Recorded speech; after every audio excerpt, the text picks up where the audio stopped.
And then I'm going to admit all the folks here. And I'm sure as we're going along, because it's just gone 6, people will be showing up right away. Hi. Hey, everyone. Welcome back. It's nice to see your faces again. Welcome back to part 2 of Beyond the Studio, from artist to entrepreneur, markets, retail, and beyond, with Anishinaabe Girl Designs founder, artist, and entrepreneur, Shauna Fontaine. And because this is a 2-part workshop, I feel like I don't need to reintroduce Shauna. And also because we ran out of time and we sort of went over a little bit. So my goal is to just get this all started right away. And as people join, I'll just be letting them in. And again, I'll read off questions from the comments if you want, or you can just turn on your microphone and ask. Okay? If that sounds awesome. So I'm not even going to say much more, just that we are doing part 2, exploring brick and mortar, online sales, and more. Shauna. Hi, everybody. Thank you for coming back, and thank you to Arlie for inviting me back. And look forward to continuing our conversation around, beyond the studio, selling and where to sell and how to sell. I just maybe do also, because we did go over, and I just wonder, you guys, for those that are on this call, you've had a week to, think about some of the stuff that we talked about last week. And I'm just wondering if there's anyone who's on the call who maybe has any questions from last week that maybe I could answer before we start.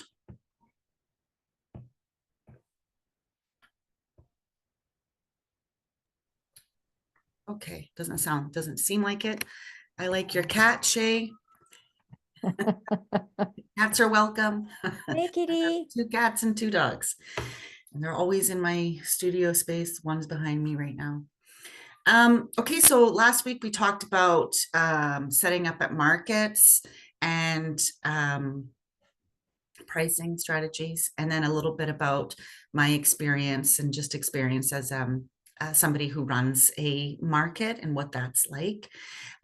Today, we're going to talk about other sales opportunities, online sales, website, Etsy, those types of things, and again, pricing your products, and then talking about other spaces like retail, wholesale, corporate, consignment versus wholesale, and then my experience, because as I shared last week, my story about all the different things I've done, and started with markets and farmers markets and retail spaces and online. I also do corporate, so I'll share a little bit about corporate.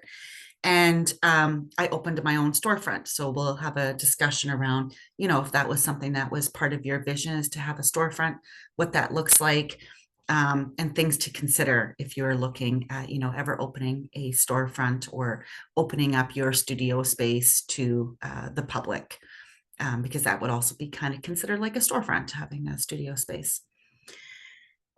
So again, I'm Shauna, and go ahead, do your laundry while you're listening. We've got to multitask. That's what we do as people, so do it. Um, so I probably will do a little bit of a screen share. And again, if you have questions at any time, feel free to put it in the chat or put your hand up, and Arlie will help to kind of navigate that for us. Yeah, don't feel afraid to ask any questions at all. I'm definitely willing to answer as much as I can, around my experience and what I do know about all of these thoughts and ideas. All right, so I'm going to start doing a screen share.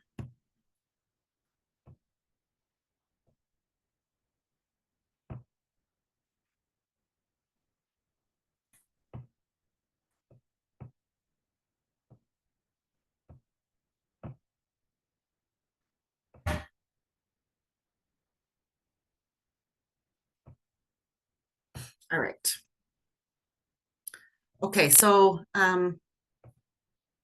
I first I just kind of wanted to talk a little bit about um, just I shared last week quite a bit around I do a lot of work around supporting other makers and artists and specifically women and gender fluid individuals who are creators and also Indigenous people.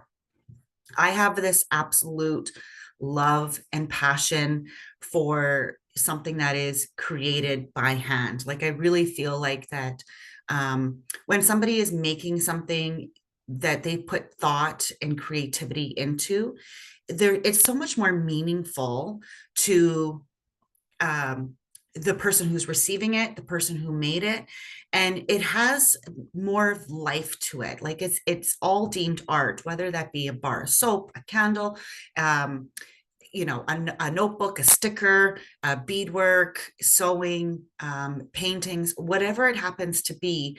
I really feel like there's so much more love in that, and so I really feel like I've done a lot of work around advocating and supporting the artist and maker community and economy.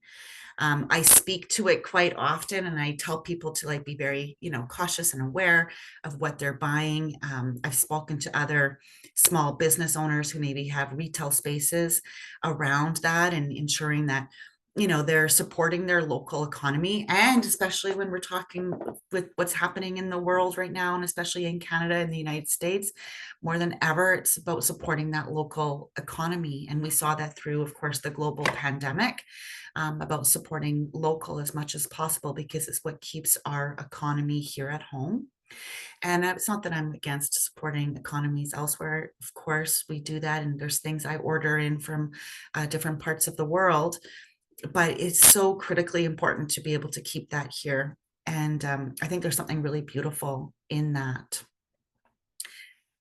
So I really believe that retail spaces, whether it be a store, a website, markets, museums, galleries, can really serve as this kind of platform for makers, um, for their creativity, and then and for their economy, for their families, and then and to create this visibility and recognition of the work, and then the heart and love that they put into what they've made.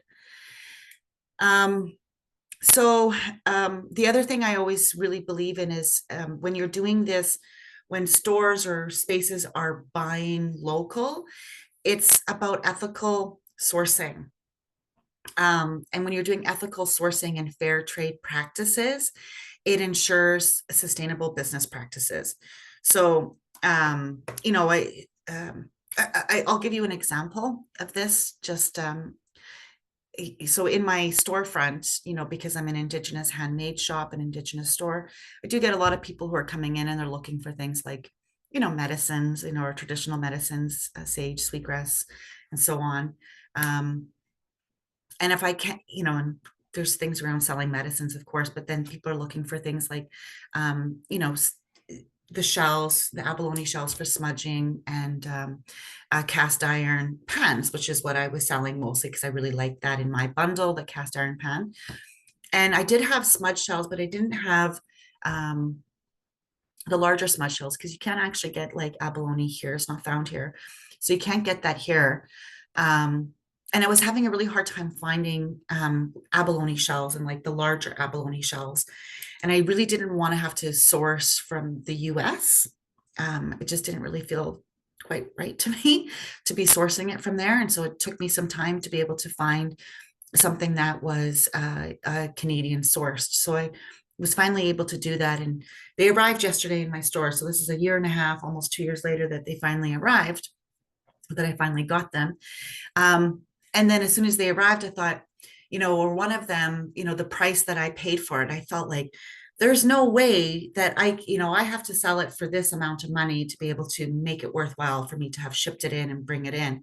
Who is going to pay, $50 for this smudge shell? I thought this is the craziest thing. That's not ethical. Um, and so I, did a little bit of comparison. And as you remember last week, I talked about comparing prices to other makers and to other products that are similar in line with what you make. And so I did that, and I checked out other shops here in Winnipeg that do happen to sell these smudge shells. And I looked, and they're selling it for like $50, $60. And I thought, for a smudge shell, that's so crazy. But it's a really large shell. And so it did make sense. But it also didn't feel like ethical to me to be selling it for that price. And I had brought in, medium sized ones, which I think I have at about $20, which is reasonable. And then this one that was supposed to be 50, which I just wouldn't do it. I'm like, I just doesn't feel right to me. And so I actually priced it at like $45, which then I was still profiting, and the store was able to, function with my overhead staffing and the point of sale system that I use. And so then I, saw the sample that I brought in, and now I just ordered, 25 more. And instantly, as soon as we put it out on the shelf yesterday, first thing this morning, someone came in and scooped it up. And they're like, "Oh, I'm looking for a bunch more." And I was like, "Oh, we don't have any more, but I'm getting them." So I was able to do that from a Canadian company, and I feel really good about it because then I know it was ethical. And a big part of what I wanted to do as well is when I ordered them is to make sure that where I was getting them from, because it's not a obviously handmade product, but if you think about where that shell originally came from, wherever it came from in the world, somebody would have had to have gone out into the ocean or go and like source that material. And I wanted to make sure that the company that was getting it was doing fair trade. And so, fair trade is making sure that the original people who sourced that, where it originally came from, is making fair profit, fair value for what they have. And when you look at, some places around the world, and I don't want to call out, some of these, online retailers who sell things, clothing and other items for very, very cheap. A lot of it is child labor. So that is not fair trade. And that becomes, exploitation, and it becomes problematic. So I really believe that, it needs to be fair trade. And I've talked last week about pricing and the pricing that I do in my store, and how I make sure that it's profitable for the maker and not necessarily for the store. It should just, for me, it just needs to cover the cost of the point of sale system. And it's more as I'm creating an opportunity and a platform for makers to put their things in my store. And then, they can get followers, and in the future, people can just go directly to that maker to buy those items. And it's a service to my customers because they're coming in mostly for my jewelry, my earrings, but then they can buy that smudge bowl, or they can buy that sweater that's printed by someone else, or that beadwork that's done by someone else. So it's like sharing that creation. So ethical sourcing and fair trade is so important. And I've talked with other stores around that, making sure that they're not undervaluing the artist, because often as artists, we undervalue ourselves. And so, if you're selling an item for $50 and the store says, "Well, I'm going to give you 25, but it costs you 25 in supplies and labor to make it," that's not fair trade. So you need to make sure that, your prices are going, you're increasing your prices and you're taking care of that. And so there's, quite a number of like retail spaces that have made like impact on the local economy within, even just in Winnipeg here. There's obviously quite a number who do that. And so I want to say, for example, and I'm going to say the St. Albert's Farmers Market. They're a artist owned business, right? They're a maker business. And they're a co-op of farmers and makers who participate in those markets. And they're successful because they help those individual families and those local economies. If you think about, there's like goat farmers, for example, who have their like goat cheeses and their goat milks that they sell there, or the egg farmers and the chicken farmers who are selling their chickens every single week. And people know that they can go and buy it, and they're getting free range eggs and chickens, rather than, eggs and chickens that are caged. It's like there's definitely a very fair trade practice, and organic. So those are like would be one example of like a really successful kind of business that has an impact to the local economy, and it kind of keeps the economy going every year, because without creating that platform for those people to participate in, the farmer, for example, may not have somewhere to be able to sell their goods, maybe other than going into a retail store, but they wouldn't have the same connection to customers as they would in a retail store, because you see all of the different, if it was eggs, for example, you see all the different egg companies, and somebody might go, I'm going to buy these eggs for $3, which are caged chickens, and then you can buy these eggs which are organic free range, which are $6. As a consumer, we tend to go to the lower priced item instead of looking at that. So that's one that has like a real good impact. So I also think, and even just being here, collaborating with Creative Manitoba, myself for my business, supporting Creative Manitoba, who's supporting a community of makers by sharing the information that I have. This is a very small snippet of mentorship that I'm doing with all of you who are participating over the last couple of weeks. This is just very small, but this strengthens Creative Manitoba's tools that they have to be able to share with all of you, strengthens your tools, but also strengthens my tools, because even after last week I was going, oh, I could have talked about this, or I could have considered this particular aspect in pricing or in this particular area. And collaborating with businesses really helps to strengthen that. So I know that some of you had talked about like your sewers. So I think some of you said maybe you were doing traditional regalia, and others said you were doing something like a star blanket. So, for example, if you were, to collaborate on different pieces together, you're strengthening each other's business. I've done jewelry design with other makers where I'm doing one particular component of something and the other maker is doing something else. And by coming together, it's like a very unique product, because you're getting two artist minds coming together. And then we have strengthened each other.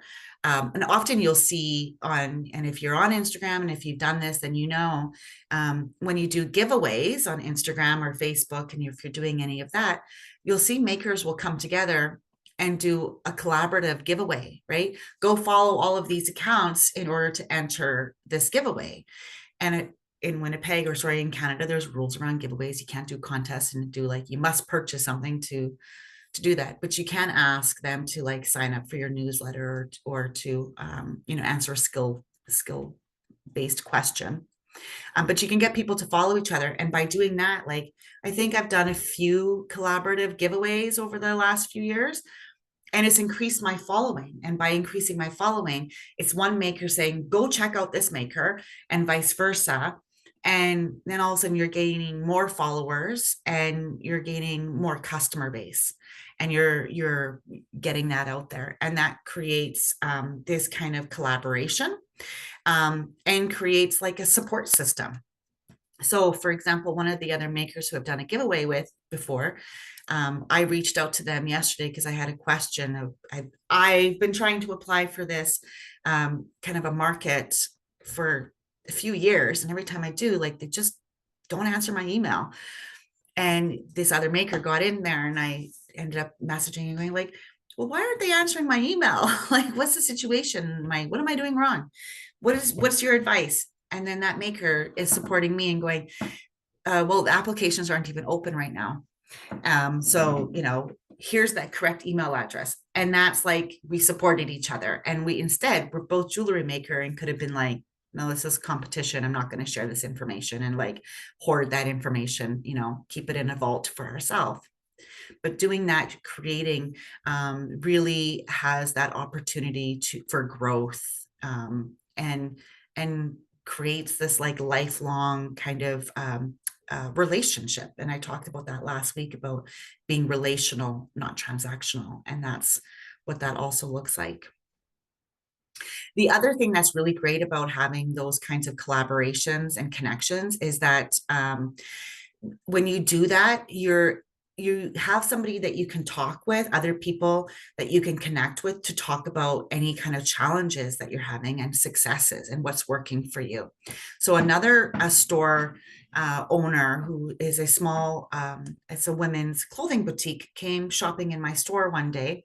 Um, and it introduced themselves to me, and I was like really excited to meet them. And right away I was like, let's exchange information, and would you like to go for lunch and talk about what's working in your space, what's not working, and like how we can like collaborate, how we can like share best practices. And one of the things they had shared with me was that they do, I think, a monthly, I don't think a weekly, but a monthly sip and shop event in their store, which, when it's so slow in these retail spaces, it's like, how am I going to get customers in? And I'm trying to do marketing, I'm trying to do all these things. And I have to get creative because I've been here around for a year and a half in the store. How am I going to get people to come in? Especially when I know I run markets and I'm going to be, at these community events. I got to get people in. So the sip and shop idea is actually really great because I'm providing food and I'm providing maybe wine, which maybe doesn't align with my store, but I could do a sip and shop kind of activity that gets people out there.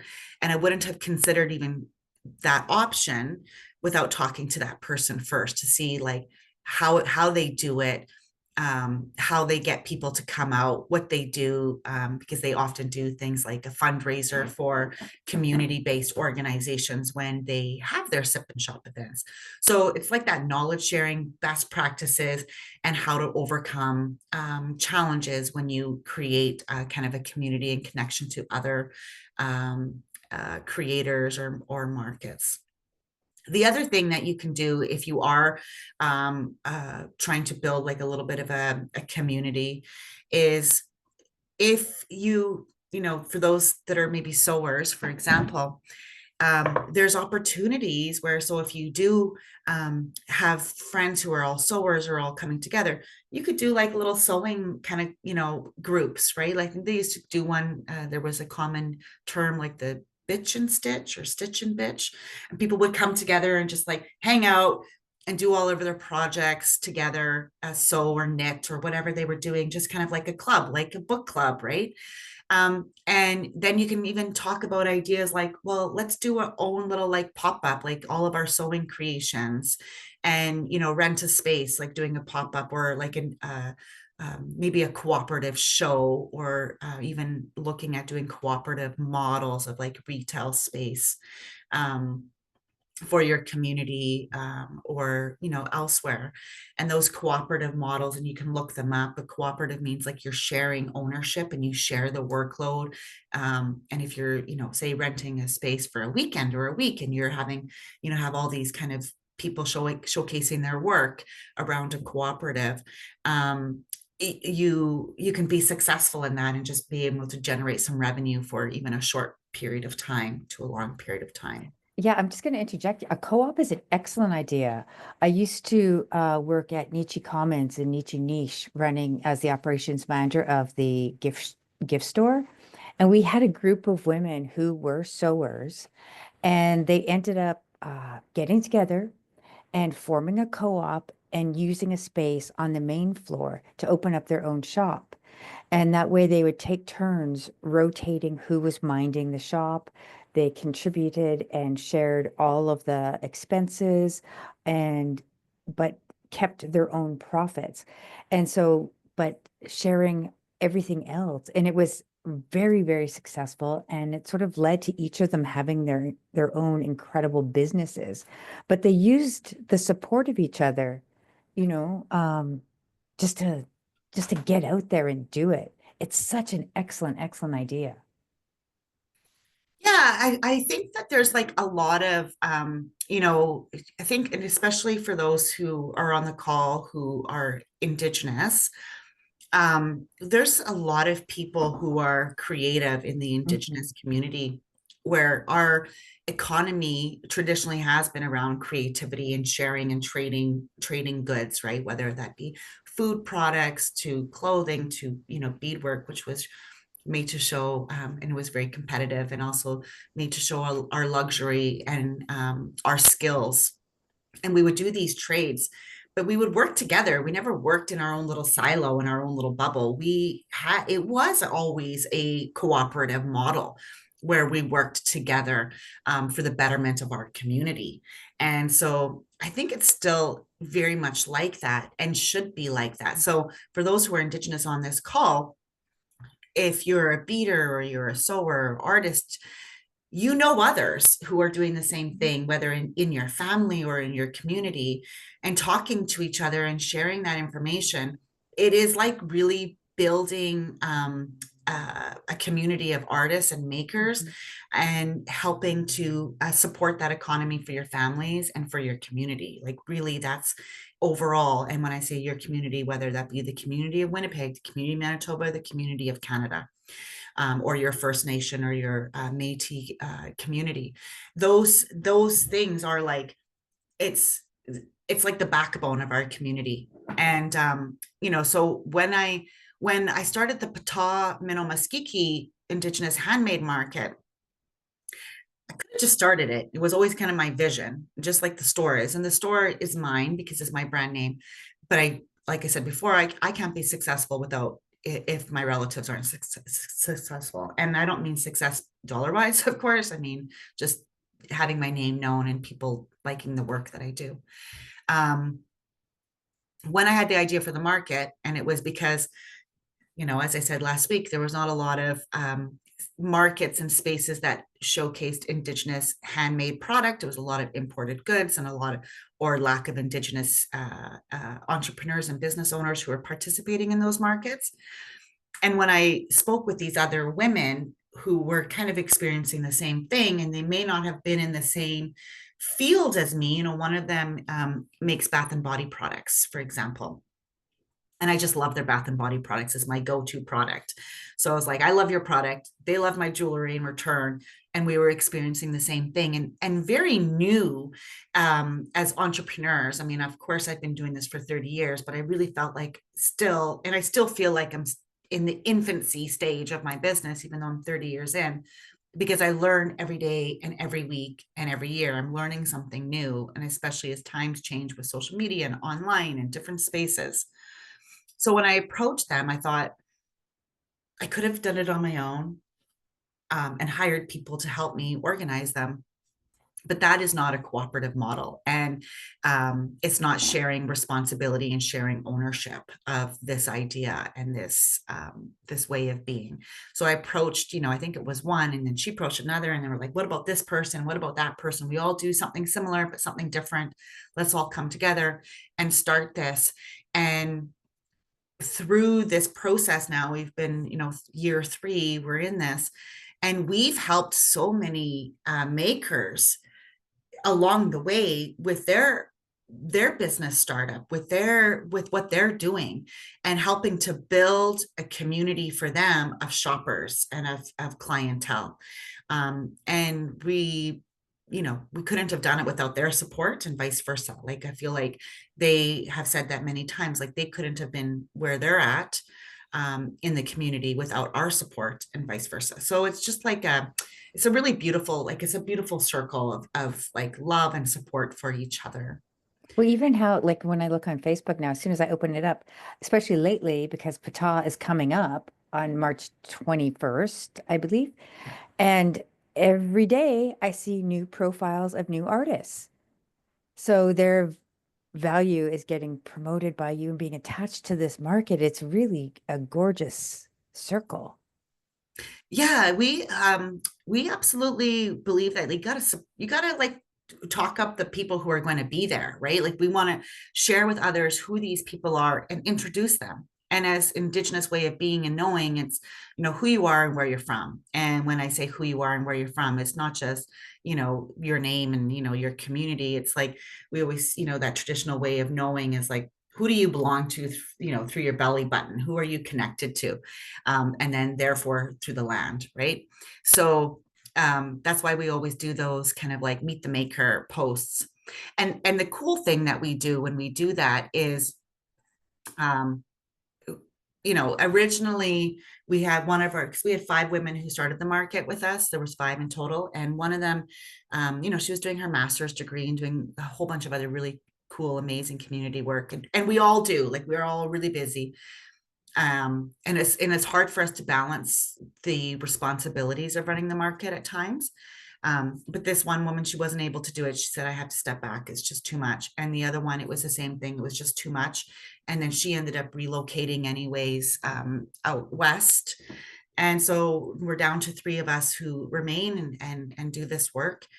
And we realized this is a lot of work to put on this market, and we can't do it for ourselves.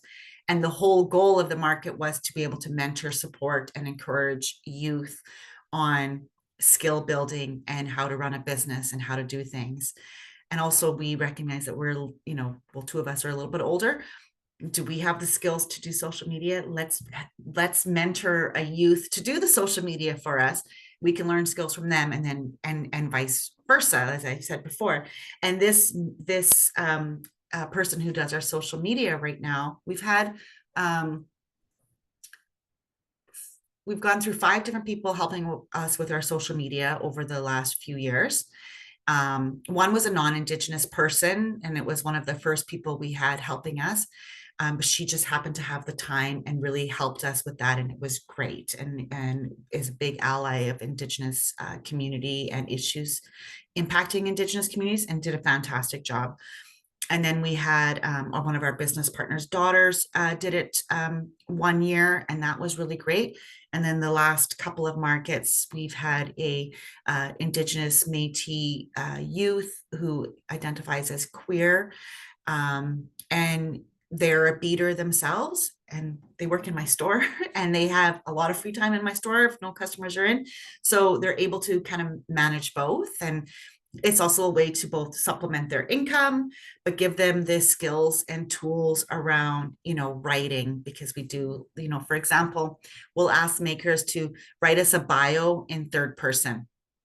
And often those bios don't come in third person, or they're not really they're not the best, they're not written the best. So then it's like, well, we got to rewrite it. So it's also teaching skills to our staff on how to rewrite it, and rewrite in third person in language that's like nice and condensed, and just makes it really engaging. And then in the last year, it's even greater, because one of the coolest things we were able to mentor and teach around is, okay, well, now you have this bio that they sent, but we have these tools at our fingertips of AI, and you can plug it into like Chat GPT or Gemini and ask it to write it in these formats. And so using the skills of like AI technology has really changed the business world, and changed our social media, my social media. And if you don't use it, and I'm more than happy to answer questions around AI if you have questions at the end, I'm happy to answer that. But AI is definitely a tool that like can change the way you do things. So yeah, so we have a team of people who help us out. And if those that are on this call have never been to our market, please come. It's next Friday, Saturday at the train station, Friday night, 5 to 9, Saturday, 10 to 5. And if you're ever looking for opportunities to like build your resume up, you can also apply, reach out to us. We're always looking for volunteers, and, to gain some extra skills. Or if you're Indigenous and you want to apply to one of our markets, follow us on social media and apply during the application period, or reach out to us and inquire what that looks like, and we can be happy to share information. So what I want to talk about now, maybe before I go to, is there any questions?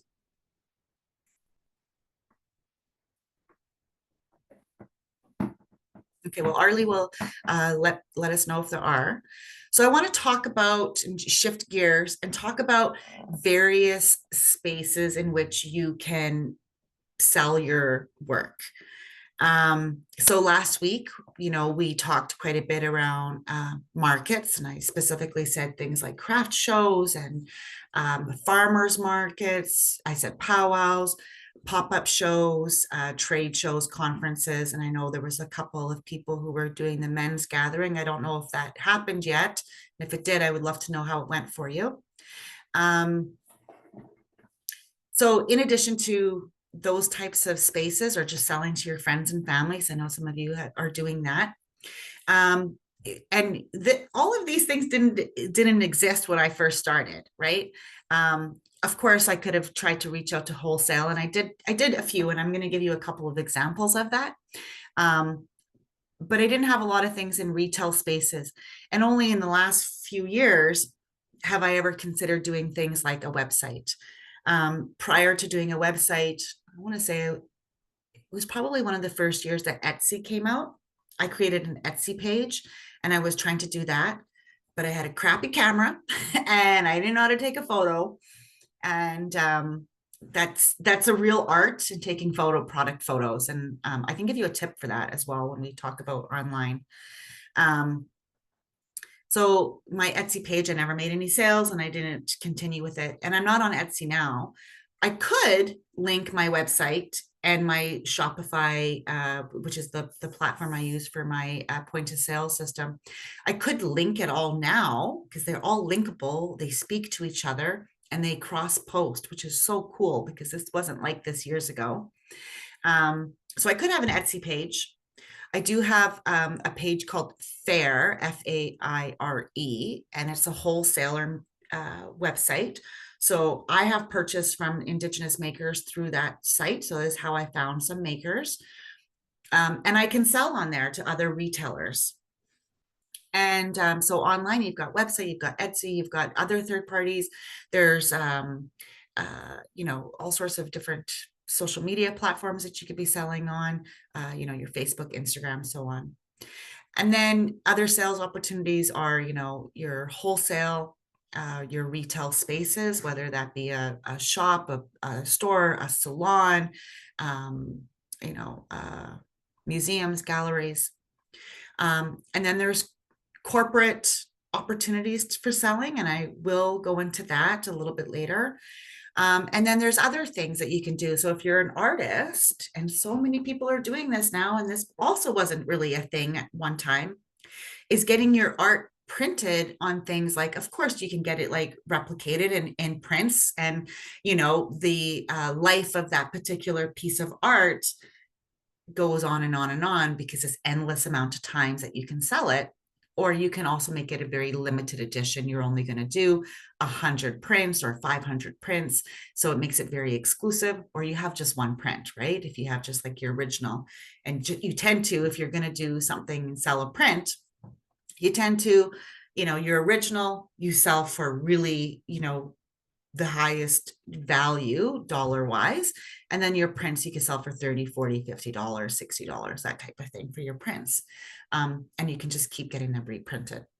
But you can also get, if you're an artist, you can get your art printed onto things like fabric, ribbon, stickers, all sorts of different things and then that serves as a sales opportunity.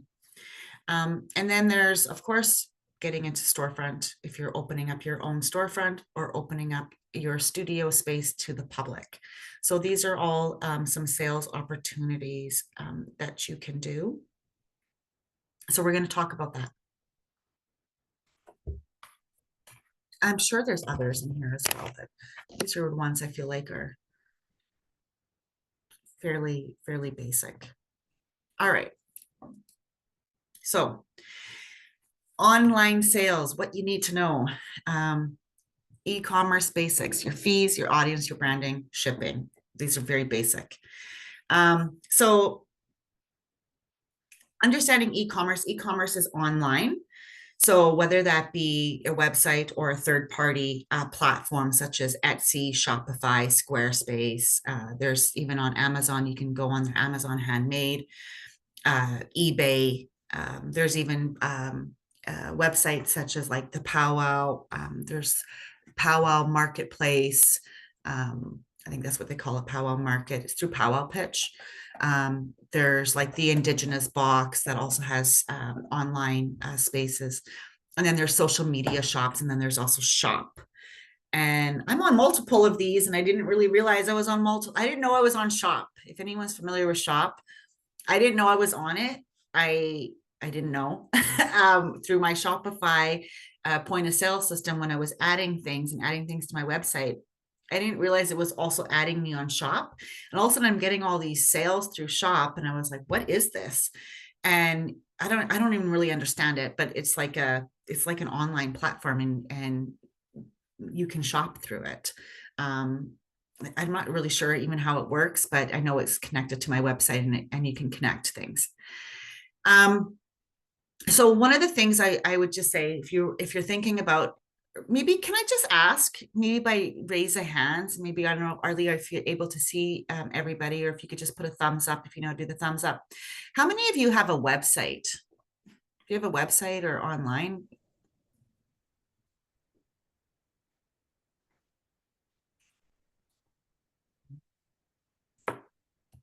Does anyone have a website here? Yeah, there's one thumbs up there. Let's see who did that. No, no. Yeah, I do. Who says I do? Arlie. And nope, Laura does not, and nor does Jessica. And Shay, do you have a website? No. Okay. Okay, so websites are, I didn't have a website either. And I actually built my own website. I am fortunate that in one of my jobs, I used to work for the Southern Chiefs organization. And when I started working for them, I started first as their admin, and then I quickly moved up to like director of a program and coordinator of another, and doing all these different things. But one of the things was I had to manage the website for Southern Chiefs. And if you look at their website now, it's amazing. It's beautiful. It's over the top. Best website that I've seen. I didn't do that. That wasn't me. That was an actual company that did that. But at the time when I was there, this is many years ago, 2014, 2013, I think, our IT company taught me how to use the back end of their website, how to load photos, how to link videos to the YouTube channel, how to do these things on the back end. So I was able to learn how to do that, and like build a web page versus the difference between a web page and a blog, and like when you look on a website, there's a menu, there's a sidebar menu, there's a menu on the top, there's a footer, how to kind of learn all of that. And I can't remember, I think that was through WordPress.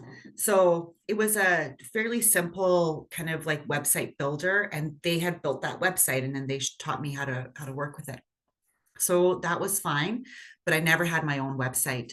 And I really only built my website for Anishinaabe Girl within the last 4 years. And I still don't understand it entirely. So I'm not the expert, because that's not my forte, but I do it. I wish I didn't. I really wish I outsourced it to someone else. But you are able to build yourself a website, and you can build yourself a website fairly easy. And there's all sorts of different platforms that you can use for a website. So I use Shopify. You can do Wix, you can do Squarespace, like you can do it through, if you have Square, you can actually build a website through Square. And it's just basically like uploading photos, and it kind of like through the back end of a website, because there's all of these website builders now, they teach you how to do it, and they give you templates, and it's just uploading photos and making description. But you want to think about whatever it is you're going to do, what fees are associated with that. So first you need to get like a domain name. You need to pay for your domain name, which I think I went through like GoDaddy, and there's different ones. So like your domain name is like www.anishinaabegirl.com, right? So that's your domain. You pay for that first. That's something that you have, and I think it's basically yours for life. And then there's like sign up for your website, and some or you get a flat fee, you pay for your flat fee, and then maybe you pay a percentage of each sale, just like you do when you use Square for taking a sale. It takes a small percentage. Websites also take a small percentage. I have a question about that. Yeah. So you're you're saying that with Square or Shopify, they have tools for you to actually build your website on it. Yes. And then do they host the website? Is that the idea with those? Because I know, like, for instance, I have a WordPress website, but I have to pay a host fee to WordPress, like once a year to host my domain or whatever. Yeah, you And pay it's a like host fee. $100. Yeah, you pay a host fee. So Okay. you can like, I would recommend that anybody who's interested in getting their own website to look at all of the options for those fees. So your Okay. host fee, and you pay for a domain. Your domain is like your address, and then your host fees. That's like you usually pay yearly, and then you might have monthly fees, and you might have Hmm. like extra fees if you make a sale. Right. So that's something to consider. Um, so yeah, pay attention to that, but you can go, uh, it's nice to have a website, and you don't have to sell on your website. So for example, actually on our Pata Minomuskiki website, we got our Pata Minomuskiki website, I think the hosting, or it was like X amount of months for free that we got. It was X amount for free because we participated in the powwow pitch competition. So if no one knows about the powwow pitch competition, it happens at Manitoba. I'm not sure if it's happening this year. I haven't heard or seen if it is, but in the past it's been held there, and it's a way you can pitch your business idea. And if you're successful, then you get into like the top 10. I think there was last year, I think there was like 50 something. The first time we competed, there was like 100 and something. And um, I can't remember if we made it to the top 10. Then you get a mentor, talks to you about like perfect your pitch, because you got 60 seconds, and tell you what, if you're going to do it, chat GPT, what all the points you want to make. And if you want tips, if you're going to participate in that, I'm happy to share tips about it. But as a result of being in the top 10, we got access, or actually as a result of participating at all the participants were able to get like, I think it was like X amount of months for free to build a Shopify Hmm. website, Cool. because they were one of the partners. So we built our website through there. We don't sell anything through our website. Our website is just fact based, and we actually would have been better to go with like WordPress, because it's like WordPress is more like a blog where you're really not selling. Am I correct, Arlie? You're not selling on there? Um, okay, so you can get plugins to sell, and that's beyond my capacity. My personal website as a WordPress user is visual art and some writing. If somebody wants to buy something, I have a contact so they can contact me directly. And then I would just e-transfer the cash, or I have a Square Reader thing. Right. But this is my sign for Square Reader thing. I don't know. But Yeah. I don't use but our Creative Manitoba website is built on WordPress as well. So there is, and again, it's different plugins that you can get to purchase, but to have an actual store, I think you need something like Shopify Or Squarespace. or Like Squarespace. Yeah. there are so many options for creating a Yeah. website to sell. Like, so I would look up, if you're interested in doing a website which has the ability to sell your product, look up, do Google a comparison of e-commerce websites for handmade product. And that's what I would do.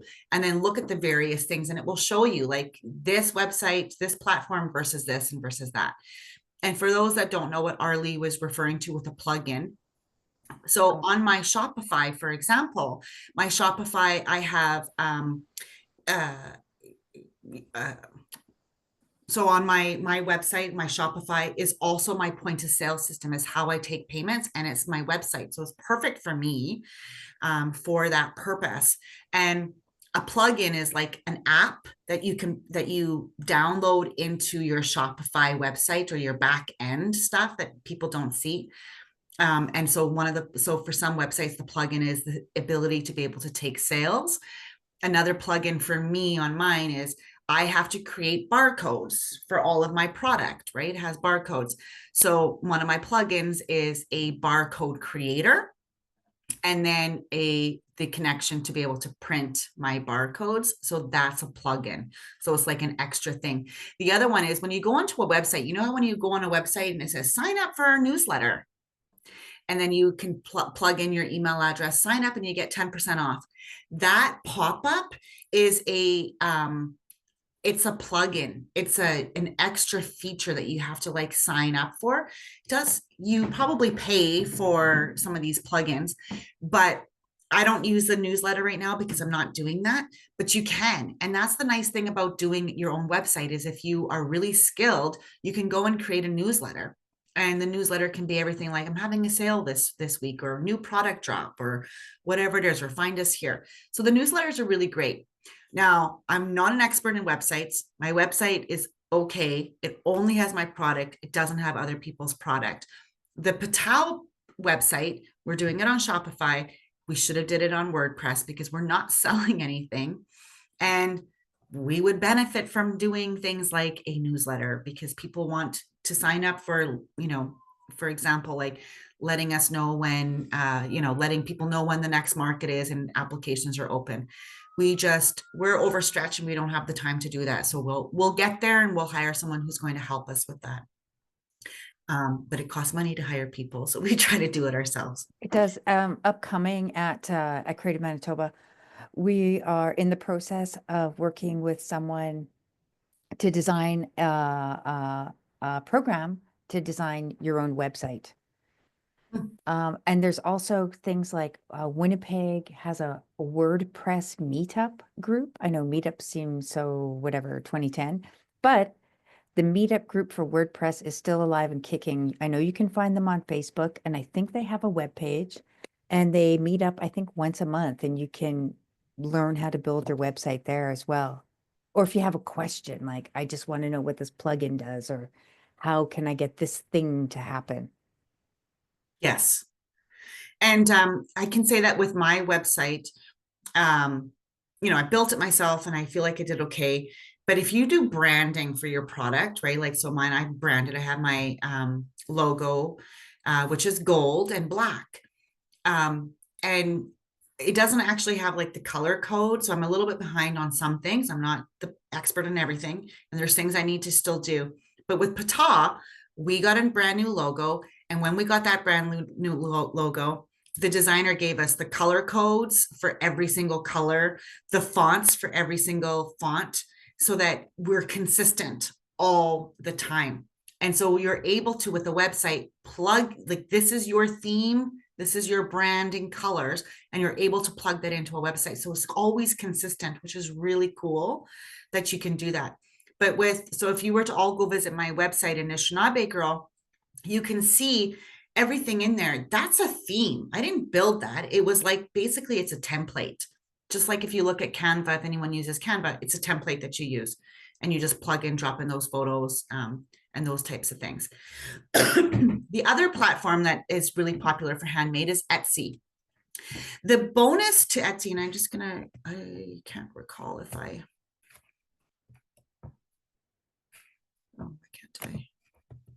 change? Wait, okay. With Etsy, the pro to having an Etsy page is that people visit Etsy. Does anyone use Etsy?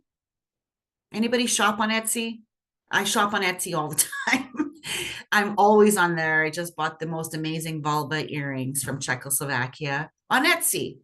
So I was looking for, I don't even know what I was looking for. And then all of a sudden I came across these vulva earrings and I was hooked. And I was like, where are these coming from? Didn't even matter. They were amazing. So Etsy, it's a great place for like vintage and handmade items, as well as supplies, right? There can be a little cheaper, but also a little bit more expensive. So it's got the nice bonus about Etsy, especially if you're starting out and you want to get online, is that it has a built-in customer base. So I'm a customer, I'm always on Etsy. And so I can go on there, and if I'm looking for vulva beaded earrings, and Shay, if you made vulva beaded earrings, I might come across yours, right? And, if Jessica was also making them, I would see Jessica's, and then I can kind of go, which one do I want, right? So it's like going to a market without actually going to a market. So you have a built-in customer base. The problem and the hard part with Etsy is that now you've also got the competition. Shay and Jessica, you're competing with each other. And if Jessica's looks very similar to yours and they're $5 less, I might buy Jessica's, right? So there is that. The other part is that a lot of the people who are on there have existing customers who've left reviews. So as a new person going on there, it's harder to make your first sale or make some sales because other people have been reviewed. So you just really want to get help with building your page. Good news, and if you need, is there's a place and it's called Fiverr. And I just wonder if we could put it in the chat. Maybe could you put that in the chat, Arlie? Fiverr. I don't know if you're familiar with Fiverr. Fiverr is really great. It's an app where you can go and really for anything I'm talking about today, you can go to Fiverr, and for anything you can go to Fiverr. It's like a virtual assistant. And Fiverr, Fivver or Fiverr, I forget which one. One of them has two letters. If you want someone to build your Etsy page, you can go to Fiverr, build me an Etsy page, build me a website, do my business plan. You can find all of this, and they're called gigs, and it's somebody around the world who goes and does this work for you on your behalf, and you answer a questionnaire. And I'm going to talk about business plan a little bit later, but I actually got my business plan done through Fiverr. I was like, I want it to be a woman who does my business plan. I want it to be a woman of color who does my business plan. Be great if the person was in Canada, because there's people literally around the world. You can have people in India do it. I also did with Fiverr just recently. I was like, I really need to get this whole thing with like newsletter and like get people to subscribe to a newsletter through my website. So I hired someone on Fiverr to do it for me. They've done it. It's all there on my back end. I just now need to make my first newsletter and click send, and then it will go out to kind of a list of people who've already signed up for a newsletter over the year. That's bonkers. It's bonkers. It's crazy. So there are people out there. It's like a virtual assistant that will do. So out of curiosity, how much does something like that cost? Like when you go, oh, I want a business plan and these are the parameters I'm giving you. You pay for what you get. So there'll be like Yeah, with as Fiverr, always. like when they say there's a gig. So a number of years ago, before I have had the logo that I have now, Yeah, logo. I wanted a logo for an Anishinaabe girl. And so I went on Fiverr, and this is maybe 10 years ago, and I answered a questionnaire, and I think I paid like $10 for a logo. And the person would send it back, and they send you a couple of samples. And I think I got a certain amount of like modifications that came with my price. But if I had paid a little bit more, because there's levels, if I had paid a little bit more, then I probably could have had more modifications. And the person kept sending me something back with a picture of a diamond ring. I'm like, you're not getting what I'm doing. I'm not working with diamonds. Take the diamond ring out. But it was out of modification. So I was like, obviously didn't use that logo. Eventually did find somebody who made a logo on there. And it was the last one I used. And it was basically just the name, no image. And it was great. It worked for the time being. Until I went, like, I really need something better than this, and engaged the person who did my logo. But Fiverr, you just pay based on the thing. And I always recommend, no matter what you're doing, look at reviews, look at the review of the person, look at the seller reviews. So these are sellers around the world. You might have to answer a questionnaire, but it's super worth it. If you need a logo, you need a business plan, you need a brochure made, you need some social media posts, you can find people. If you don't have time to do your own social media and you need someone to do it for you, you can find people on Fiverr and other spaces who will do your work for you. It's amazing. It was before the world of AI. It was literally another person around the world who's sitting behind their computer doing this. So yeah, that's kind of digressed there. That's crazy. That's just crazy. Yeah. So yeah. I recommend it. But yeah, so Etsy, if you're going to go on Etsy, you can do Etsy. Look at the rules around Etsy. The thing with Etsy is that I haven't done it in a while, or looked at it, but you pay every time you post an ad, you pay for that ad, or you pay for that image, right? So if you put a star blanket up there, you pay for that listing, and then you pay a percentage of your sales. So just like look at that. Like, is it worthwhile? And then um, you can, of course, sell on Facebook, and you can sell on your Instagram. And through your Instagram, you can set up shop. And I think that's where actually maybe the shop originally came from. So you can actually sell on there. And I think maybe TikTok. I'm not sure how TikTok works. It's not my, I'm trying. It's not my forte. But yeah, so there are various platforms, and then there's even more platforms online. So, for example, I said, through your social media, Instagram, Facebook, is, the nice thing with doing on Facebook is that you could easily be selling to your friends and family through Facebook, and you see people now doing like, auctions of an item, right? Like I think they call them waffles instead of a raffle, because you can't actually sell a raffle, but you can do these waffles or whatever through Facebook. So that this ribbon skirt cost, in order for me to make money, I need to be charging, $250 for this ribbon skirt, so I can sell, 25 spots at $10 a piece, and I make that money. I don't know if I'm freezing there or not. It seems like I might be. Now you're a little uh jagged, I guess, but it's I'll good. The stop moving. sound is good. Okay, I'll stop moving. Um, the other one through Facebook, there's all sorts of different groups, of course, marketplace. But you got to be careful. You got to always just watch out for scammers and people who are like, I'm going to send you an e-transfer and da da da. Just watch out for those scams. Get familiar with what scam artists are doing online, because they exist, and they exist on Facebook for sure. But for those Indigenous makers who are here, and those folks who identify as Indigenous women, there's the Shop Indigenous Women's Handmade Facebook page. And the great thing about that Facebook page, I see people looking it up. The Shop Indigenous Women's Handmade page on Facebook is for Canada and the US. And basically, you just join it and you read the rules. And there's other pages like it, like there's a one-stop powwow shop. And I'm sure there's so many more. Those are like two of the groups that I'm in.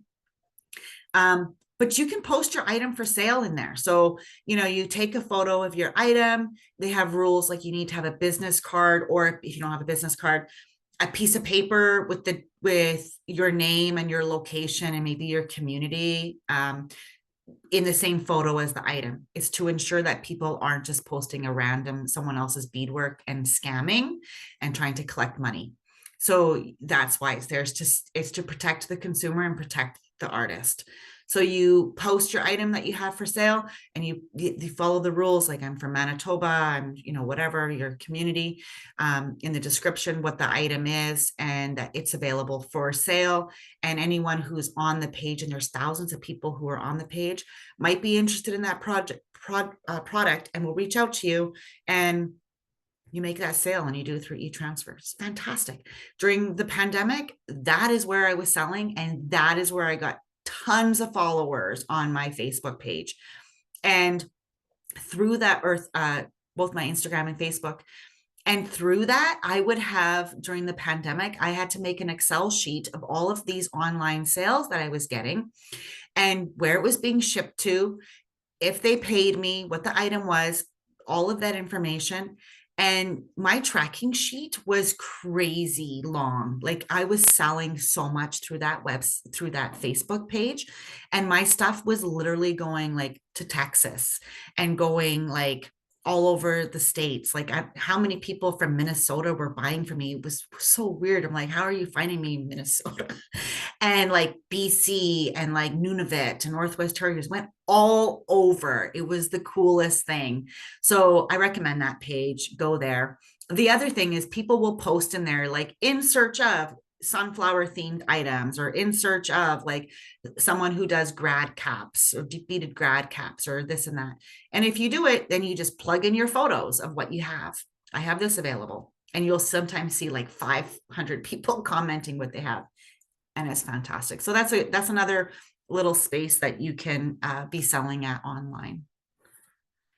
So just to kind of summarize that, if you're going to be doing online, go compare your costs, compare your pricing, and determine what works best for you. So pro to Etsy is that you're going to have already a built-in customer base, global customer base. And of course, you're going to have the fact that you're Indigenous as one of your in your about page, because you have to write an about page. If you don't know how to write an about page, go to ChatGPT, ask it to write you your bio and your about page, and you just plug in, write me an about page for Etsy. My name is such and such. My business is this. This is where I'm from, and my artwork is this, and this is my passion. It will write it for you. Bullet point. It will do it.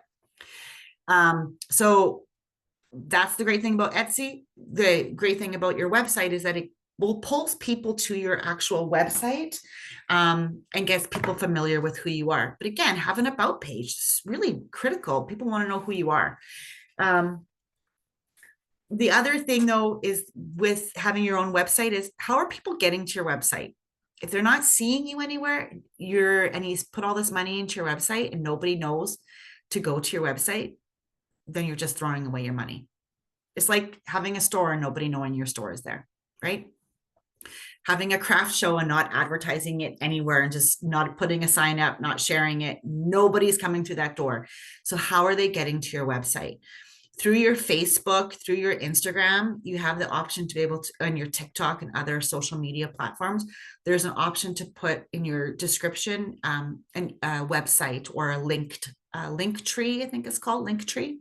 So for some people, they have multiple different platforms, and you can do a link tree. Link is like all the different links that you might have for your TikTok, your website, any other social media or other pages that you have. Okay, the other thing I didn't talk about for your online sales is your sales tax. So again, do you need to charge sales tax? You need to ask yourself that if you are registered for taxes and shipping. So for websites as well as for Etsy, it asks you for weight. So you need to know that. Like, that's something that you need to consider, is weigh your item. You can buy a very small food scale on Amazon and other places, which just helps you to weigh your item. If it's a bigger item, weigh it, measure it. People want to know that. They want to know how big that star blanket is. They want to know if it's a infant size or a double, a queen, a king, and the weight of it, because that also determines your shipping costs. So you might have to do a little bit of research around your shipping and what it costs to ship. And you can sign up. If you do register formally as a business, you can sign up with Canada Post for a business account, which gives you a little bit of a discounted rate. Fantastic. And then there's also, with Canada Post, there's flat rate boxes, and basically like a medium size, or like kind of like their second size flat rate box. I think it's like you can fit up to like 11 pounds for that flat rate. And I think it's like $20, $24 or something for a flat rate. And that's across Canada. So whatever you can jam pack in there. I just ordered in some skincare products for my store from BC, from a Coast Salish woman. And I was like, oh, she's like, oh, it's going to be really expensive in shipping. She got it all into that flat rate box under 11 pounds. Great, $24. So it was like my ship. I was worried. We were worried about shipping. It was like perfect. So there are options for shipping. And when you go to Canada Post, if you are shipping across the country or the States, ask what the cheapest option for shipping is, but always, if you can, get a tracking. That's my advice, because you don't want the customer to say in the end, well, I never got that package from Jessica. Jessica didn't get it to me, and badmouth you on social media. You have proof that that package arrived with tracking. So always take tracking, or do tracking. And on average, depending on your package, you're looking at $20 to $30, $15 with a discounted rate with Canada Post. Of course, challenges when there's Canada Post strike happening and you got to do other methods. I basically just stopped doing e-commerce, which was awful because it was Christmas. But I stopped doing e-commerce because I tried to ship a hat to someone, and the shipping for a hat through Perlator was the same price as the hat. So it wasn't worth it. And it was like over $100. And so I was really fortunate. The customer said, we'll wait until after the strike. Don't worry. And he did, and that was lovely that he did that. Yeah. So sales tax, you need to know if you need that. And Shopify, all those websites that you are going to use, if you're looking at a theme, it's got all of that information about how to get your website going. And I'll tell you that if you're building your own website, you're doing it for yourself, when you are doing it, there is an option to have it like it's not yet out there. So if you're making tweaks to your website, you don't have to publish it until you're ready to publish it. So it's just kind of sits in like website coming state until you click publish and it goes live. And then you can do my website's going live, like promote that on your social media. Okay. Way. Oh. Okay. So I talked about website, third parties like Etsy, Amazon, which I feel like there is a handmade section on Amazon and then there's eBay, but I feel like the eBay is maybe less used, but I don't know the statistics on that. I don't ever go to eBay anymore. I used to. But then there's like the Amazon handmade, which I actually just learned about. So I don't really know what that's about. And I just want to talk about wholesale versus consignment. If you're going to go and sell to a store, so there's some things that you can do. You can make, let's say for those who are doing something where you're doing the multiple of the same product. So for example, I just bought those skin creams from BC. She's basically doing the same product. She was able to make a sheet, like a brochure, right? Like a little piece of paper, which had a picture of the product, what the product is good for, the ingredients, the retail price, right? So if the retail price is $40 and the wholesale price being like, whatever it was that she's going to sell it to me for. And then requirements, you must buy 12 of these in order to get that discounted rate. So you can make this, it's called a line sheet. So you can make a line sheet if you're going to do wholesale, and you can blast it out to all of these retail stores. Or if somebody was to ask you, do you do wholesale? You can give that to them.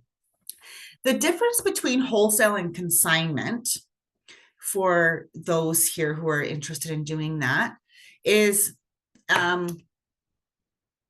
wholesale is, so for example, if you came to my store and you wanted to sell something there, during January and February, I wasn't doing wholesale. And it's because it was really slow in a retail store in those months.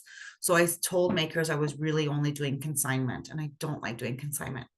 But wholesale means I'm the retailer. I'm going to take that item from you and I'm going to pay you for it. Right. And then I'm trusting that I'm going to sell that product in the end, that I'm going to sell it. Consignment means I'm going to take that product from you, and you as a maker only get paid once that item sells in my store.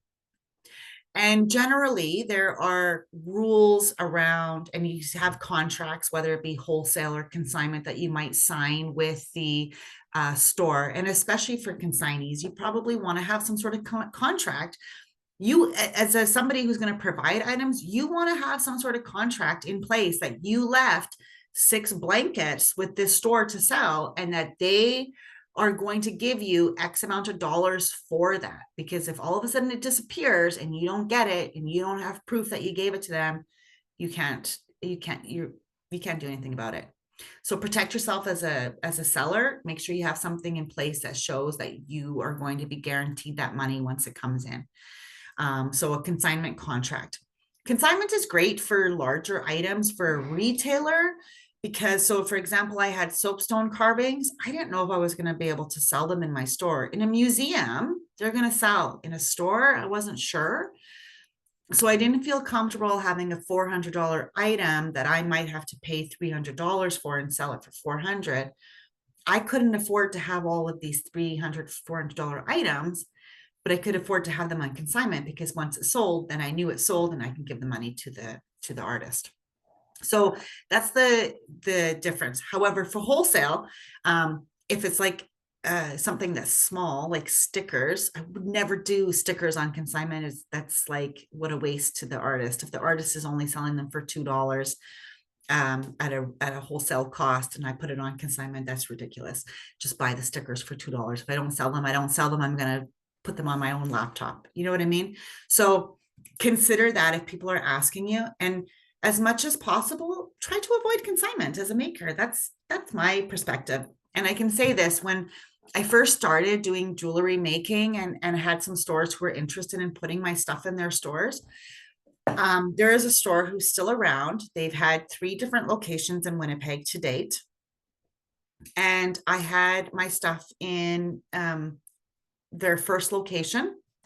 I was really excited about it because it was like it's a really cool store. They're very cool. I follow them on social media now. Very cool store. Took a whole bunch of my jewelry as well as displays that I gave him on loan, which I was like so poor then. I was going to the food bank and I bought these displays and gave them to him. I never got paid, not once. And all of a sudden his store is just gone. And so I went to go like, just go check in, see how things are going. The store is gone. And I was heartbroken. All of my stuff was just gone. And then all of a sudden I see their stores in a new location. And I was like, what happened to all my stuff? But it was a few years later. There was nothing I can do about it because I didn't have a contract put in place with with this person who put my stuff on consignment. I had at the same time another store who was just around the corner. One was on Corden, one was on Osborne, so around the corner. The other one in Osborne saw my stuff set up somewhere, amazing, wanted my stuff, said, we're not going to do it in consignment, bought it at wholesale, which means they bought it and paid me for it, gave me a check. Great. I had the money. Now it's in their hand. It's up to them to sell it. And I can say this as a retailer because I'm doing this right now and I have only a couple of people on consignment in my store. I feel like when I go and pay for something from a maker direct, I now own that product. If it's on consignment, I'm responsible for it while it's in my store. And if my store was broken into, I'm responsible for it. However, if it doesn't sell, not a big deal to me because it's really not a big deal. It's a big deal to the person who put it on consignment in my store. They're still the owner.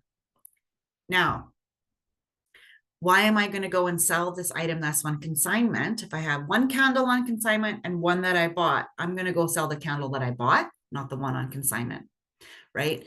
And I'm not saying I have candles on consignment, but like whatever it is I have on consignment, I'm going to put my effort into selling the things that I paid for because I want to make my money back first. So if you can, and if you're interested in doing retail or wholesale, do wholesale, don't do consignment if you can. But sometimes you're going to have to, and especially to get into retail spaces, if you have to do consignment, just get a contract and don't undercut yourself. I would say to you as makers, demand 70-30 for consignment if you can. 60-40 at minimum, but never 50-50. That's not worth it. You're holding your inventory there. And remember that if you do put something on consignment with a store, it's still your product. You can pick it up whenever you want. You can tell them, I want to come and pick up my product. I want to check in on my product because you own it. For makers who are here, there's a lot of places who do wholesale, a lot of places that do consignment, among them Anishinaabe girl. But there's also like the locals and Third and Bird over at, they're now in the airport. They have a store and it's like a local shop. And the locals are in the malls and they have different platforms. There's another platform that works in retail spaces. And I think the locals does it. Like they're in some of the malls. I'm not sure which one. I think the outlet mall, maybe, or Polo. The locals does shelf rental. So basically you rent. Oh, there's a store in the Forks that does it. It was part of the Forks Trading Company. I forget what they're called now, but they're on the second floor. And they also do this model. And basically you can rent a kiosk or you rent a shelf and you rent it over like a 3-month period. And you're responsible for putting your displays in there and putting your product in there. And they keep a percentage of your sales. You pay a monthly rent, like maybe $200, $250, $300, depending on how much you're actually how much shelf space you get or how much space you get. You pay the rent, you sign a contract, you're going to pay X amount of dollars per month to have your stuff there, or per week to have your stuff there. And then every sale that is made, they'll ring it through. They'll end up paying you, but they also keep a percentage of that. So while it's a cool model, it is really interesting model. I considered it for my store. The hard part is for the retailer now, because I'm in a retail space, I think about this. No matter what, if you're going to come and rent a shelf, I'm guaranteed your rent for renting that shelf. So I've made my money. It's a bonus for me to ring through that candle that maybe I get 10% of the sale for my store, but I got the $200 for your rent for the month. Who cares if I sell it? I'm going to go sell something of mine that I did pay for. So I think about that model, and I don't know what that's like for consumers, but, or for other retailers who do that model. Some people are just going to go into a store and they're going to shop on their own and buy what they want. But in other spaces, they want customers to, or salespeople to make recommendations. I, as a retailer, am probably going to go and recommend this product that I own versus this one on consignment or this one on shelf rental. So that's just something I would think about for you, but there are those models and they're interesting. The one at the Forks that does the kiosk rental option, I looked into that for myself too, because I thought it's kind of a cool way to market yourself, especially during different times of the year. And different times of the year, they charge a little more for the rental space. And the interesting thing about that is then you have to be there talking about your product, but they make signage for you. They do. So it's kind of cool. And, but you have to be there a certain amount of hours selling your product. And then they still make profit off of your product after you're there. So it's a little strange, but at the same time, you're creating awareness about your product. So it's interesting. Yeah, it's an interesting model.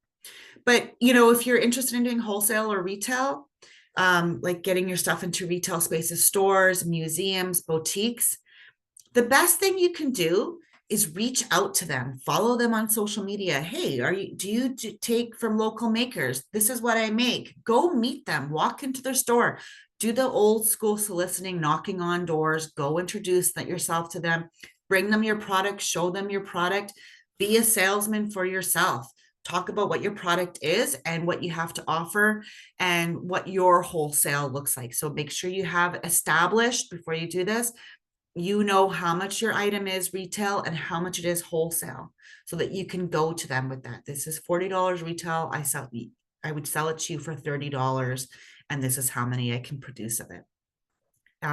Yeah. And there's a few Indigenous shops who, you know, if you're Indigenous that are, you know, open to doing those options, of course, like my shop, there's Mantech, there's Tika's, maybe Dene Cree Design as well. Okay, so corporate, this is great for people who are able to do things kind of in bulk or well, actually not even in bulk, but okay. So say for those who maybe do artwork or clothing or like something that's like larger scale, you can approach these organizations to purchase your stuff as gifts for their, you know, maybe they have corporate gifts, or if it's for an Indigenous organization, they do gatherings. They have opportunities where they need to gift people with a gift package. When I worked at Southern Chiefs organization, we would have artists come in all the time. They learned when our paydays were, and they would come in literally walking door to door selling their artwork, and they'd come in with their art prints or their artes. Anybody interested in looking at this art, or anybody interested in looking at this person's earrings? And we would, as people that worked there, I'd come out and look at their earrings. Maybe we would buy them, buy their art. And sometimes we would buy their artwork for our offices. We moved locations at one time, so we had all these empty offices and boardrooms that had no artwork. So we needed to fill it up. And when these artists would come in, our organization would buy them directly from the artist. So that's an opportunity to be able to do it. And then other corporate opportunity is like this men's gathering that's happening. Are they putting together swag bags that you have something that you can contribute to their bag? You can reach out to them.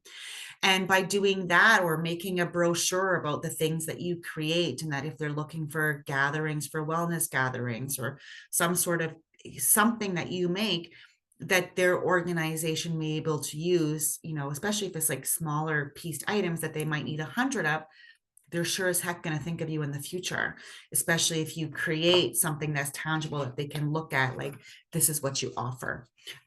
So for example, I know in my store right now, it's the end of fiscal year for a lot of organizations, have all of their funding they need to use.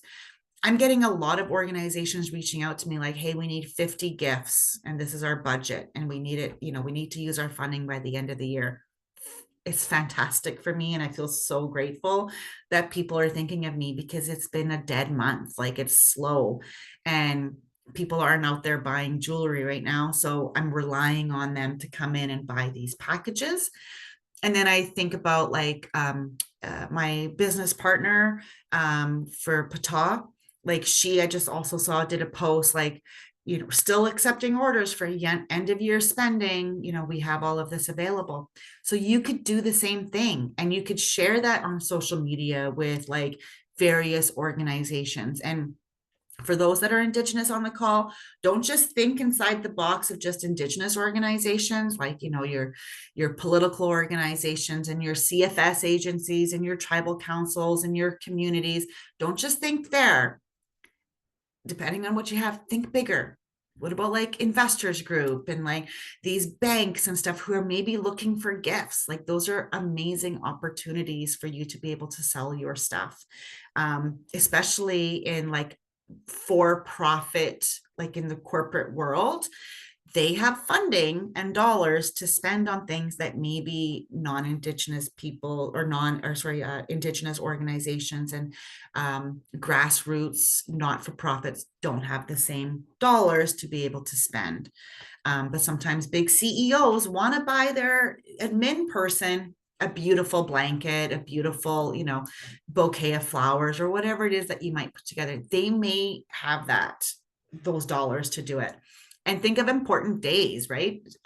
For organizations, if you're going to reach out, and they may not want you to solicit as well. So keep that in mind. They may say, please don't reach out, and don't take offense. That's just their policy. But there's important days of the year, right? Like Administrative Day, Nurses Day, Teachers Day. Reach out to parents of, you've got friends, who kids are in school. Are you looking for a gift for a teacher, something unique for you?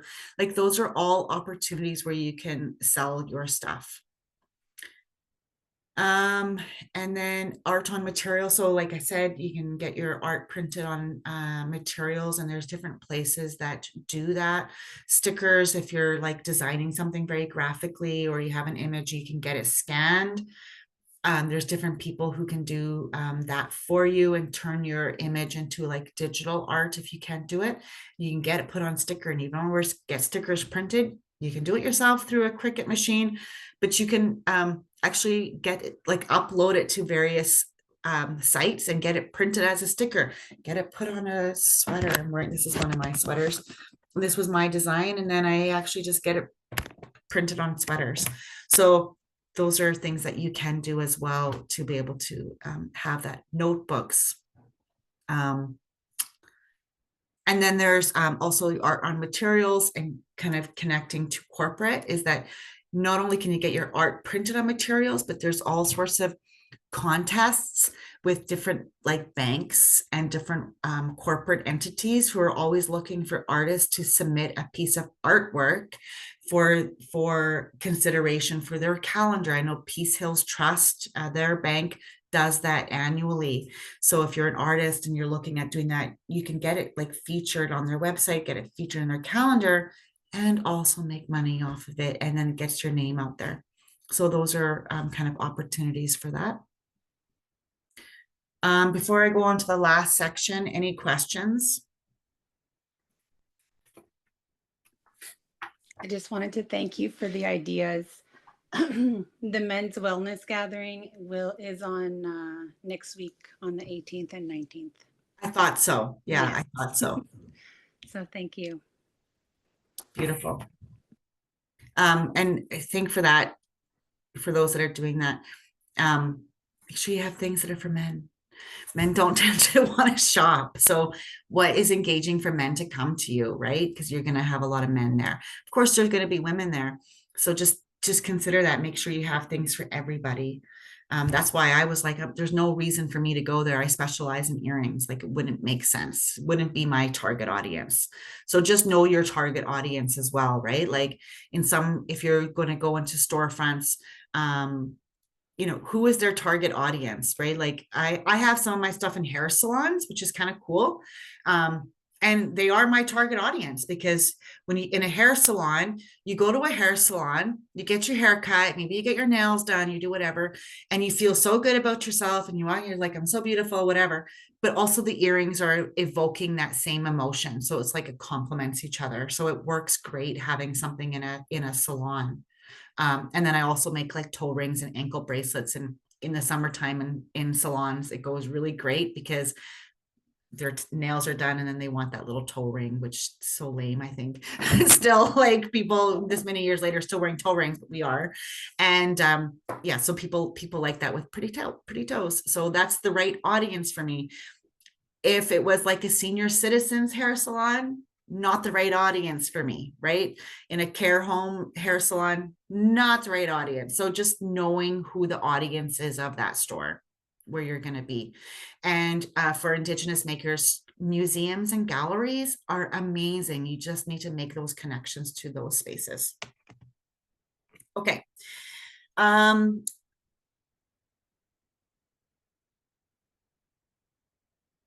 Did I miss something here? Just give me a quick sec. No. Okay. So just really quick before we get into, we've got about 30 minutes left and I'm going to power through it. I want to just kind of talk about a little bit about uh, how I went about building up my store and what I did and things that you can consider. This is all stuff that's not just relevant to having a storefront, but if you had a studio or you wanted to do a show in your home or rent a space for a weekend or for a night, like there's like the First Fridays events that happen in the exchange district every first Friday of the month. If you can partner with organizations who are hosting events there, maybe showcase your work. There's things that you might need to be able to put into place. And so just kind of like some of the things to consider. And so but this also is relevant just to like how you're going to be going about marketing yourself or getting your own business going, whether or not you're doing a pop-up, renting a store, or selling online, selling at a market. This is all transferable stuff. So starting a business is tricky. It's tricky business starting a business. And what people say is one of the first things you should do is write a business plan. I did not have a business plan to start with, and many people don't have a business plan. Maybe people just start doing what they're doing because they're doing it because they love to do it and they want to do it. Especially if you're doing something where it's like your art or your artistic expression, your creativity. You're just doing it because you love it, and then it happens to like flourish into a business. So writing a business plan, especially if you want to register your business, this is a great thing to do. And there's lots of places where you can get tips on how to write a business plan. So Creative Manitoba, do you do business plan workshops? Yeah, we do. And we also have a 13-week program called The Art of Managing Your Career. And one part of that is a full session on writing a business plan, but we also do breakout sessions. And we also offer coaching with different mentors that you can sit with for an hour and work on a business plan. Awesome. So yeah, business plan, it's like what your idea is, determining your vision, your mission, your values, what you're going to do, what your goals are, how it's going to operate, what your projected finances, how are you going to finance your business? so it takes all of these things into consideration and puts it basically into a plan. So they're ideal. Like now we started our Patal market. We don't even have a business plan. We're just doing. And we still keep talking about, we should really put a business plan together because it is helpful to have, because it still keeps you in line. And when I started my business with Anishinaabe Girl, I didn't have a business plan. I took a business plan course, mind you, with the Women's Enterprise Center. So that's also an option for those who are female identifying, is you can also go to them. And they will, in addition to helping you with your business or learning about a business plan, it's over like 6 weeks, I think. That was a longer course, and it's all on business plan. And you have homework every week. Is afterwards, you could submit your business plan and an application for funding to them for a loan. And then there's other places that also will help you with like funding for finances once you have a business plan. Like there's First Peoples Economic Development, First Peoples Economic Growth Development Plan, I think they're called. They're a First Nations business funding entity. So they require a business plan. I highly recommend, like, and I said, I got mine done through Fiverr, but I learned about writing a business plan and learned all of the things, because all of the components that went into the business plan, when the person had asked me, they gave me a questionnaire of all these things I needed to know. Like I needed to know, who is my competition? What do they sell? What does it look like? I needed to know all of this stuff. And if I hadn't done all of that research before, I couldn't have done it. So basically I wrote my business plan, but they structured it into the format of what it looks like and made it like full sentences and made it just very fluid and readable, and inserted some pictures and just made it that, like, you know, really nice, like looking like a report type of thing. So business plan, get one of those. If you think you need one for your business, go for it, get one of those. Register your business name. You can go to, it's called the company's office. On their website, on the company's office, it has a checklist of all the things you need to do to start a business, which starts with like registering your business name. And just recently, a friend of mine and colleague of mine had been operating under a business name for a number of years, and just found out that her business name is registered legally by somebody else and has been for a number of years.